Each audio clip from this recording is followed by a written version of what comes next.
It's time for Liberty Today. On today's program, a state senator gives his take on Common Core standards. Sam Kephart answers the question, is there hope in American politics? And who is the real conservative in the U.S. Senate race? Stick around and you'll meet him today on Liberty Today. We've been talking over the last few weeks about a constitutional convention, and Robert Brown is a constitutional scholar who has some good insights into that suggestion. There's a book on our desk today by Mark Levin, and it's titled Liberty Amendments. But the thing that strikes me is right up at the top there where it says 30% off. Some of us would suggest that it may be 100% off. And I'm interested in your perspective. Well, thank you. I did get it at 30% off. I didn't want to support a book that I disagree with, but I also need to be able to read the book in order to discuss what it talks about. And in here, Mark Levin is talking about dangers and problems our nation's facing, and I certainly agree with his assessment on that. His solution is that we need to make amendments to the Constitution to get our nation back on track, which really implies that the problem is certain flaws in the Constitution have led to where we are today. And I would contend that our nation isn't facing its problems because of flaws in the Constitution, but because we've ignored the Constitution. The Constitution is the solution to our problems, not the problem. Precisely. Yes. And so from there, he then goes into a number of different amendment proposals, and he talks about how he's always been against a unlimited constitutional convention. But as we've discussed over the last few weeks, this amendments convention really has as much authority to change anything in the Constitution that it would want to. Anything that gets ratified by whatever method they end up using, or if they write their own. Now, the other problem here is that the amendments being proposed often sound very good, such as a balanced budget amendment. We need a balanced budget amendment. Well, the Constitution right now doesn't authorize over 80% of our budget. So our unbalanced budget is already in violation of the Constitution. So if we passed a new amendment, that would solve the problem. Unfortunately, no. We're already violating the Constitution with our unbalanced budget. If we replaced 80% of the nitwits in Congress who are already ignoring the Constitution, maybe that would solve the problem. That really would be a much bigger step in the right direction, is to replace those that don't honor their oath. So maybe we should have a recall convention. That would be better. Wouldn't that be fun?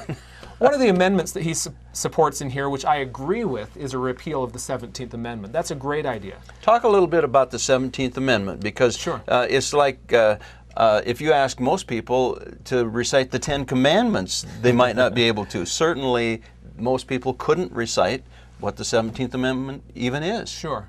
The 17th Amendment was when, originally, prior to the 17th, U.S. senators were appointed by their state legislatures.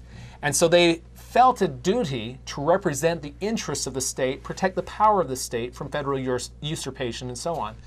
The 17th Amendment changed it so now we directly elect by the voice of the people our state senators, our U.S. senators. And that has done a tremendous job in weakening the power of the states, allowing the federal government to take power from the states. Would you explain how that weakens? Well, frankly, there's no one in Washington, D.C. anymore representing and protecting the power of the states from federal usurpation. Where U.S. senators representing the states, if they gave away some of our states' power, the state legislature would be after them for it.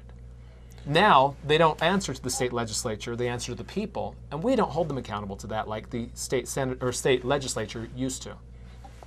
You may not be aware of this, but several years ago when I served in the state legislature, there was a concurrent resolution that was an affirmation of the 10th Amendment. Now, that is discusses the fact that all rights are reserved to the power of the states, except those specifically given to the federal government. And in the South Dakota State Senate, that concurrent resolution came within a whisker of failing. So I would just suggest, I'm not so sure we can rely on state legislatures anymore either. Yeah. It's a frightening time, but you're saying the best course of action is To do what? Really to return to the original intent of the Constitution. The problem with that is most Americans don't know what the Constitution says. We need to understand that the jurisdiction the Constitution gives to Congress is listed in Article 1, Section 8. That's the only things they can actually write laws about. But they've gone well beyond that. Far beyond that, definitely. So that's what the Constitution says, not what Congress does. Precisely. Therein lies the problem. We need to reacquaint ourselves with what it actually says and hold them accountable to it. And we're doing what we can do to convince Robert Brown to come back and share some constitutional tidbits with you, because we believe that it's important that we know what the Constitution says. Mm-hmm. Because if we don't know what it says, how can we hold our elected officials accountable to that important document that's guided our nation for so long? Thanks for watching today.